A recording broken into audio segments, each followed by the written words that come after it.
Hiyo imetokea Nyali. Walikuja na majamaa, walikuwa watu wengi, ameshikwa yeye peke yake na undercover. Walikuwa na mabunduki wakina mapistols. So wamelalishwa wote chini, akachukuliwa yeye peke yake, akaambiwa ataje namba yake ya Airtel na Safaricom, akataja, akaambiwa jina lake, akataja jina lake kamili, Amin, Mohamed, Alawy. After hapo akabebwa na kuanzia hapo hatujawahi kumwona tena. Na mpaka leo tunatafuta siku 2 ya 3 ndio yaelekea. Hapa 2011 as a refugee. Sasa yeye ni refugee, sisi sote familia ni refugee. Katika mwaka 20 hapa akaanza kufanya kazi ya tuktuk. Tangu hiyo mwaka yote anafanya kazi ya tuktuk, anaenda nyumbani. He doesn't have no active cases. He's just a regular kid.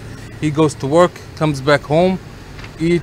He sometimes even provide for his own mom. That's how we live.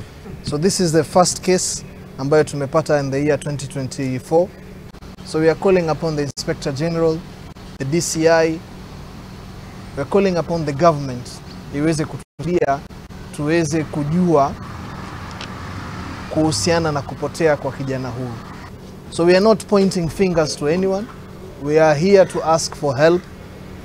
Tumekuja hapa kuomba usaidizi kwa serikali yetu iweze kuchunguza na kujua pale Amin yuko.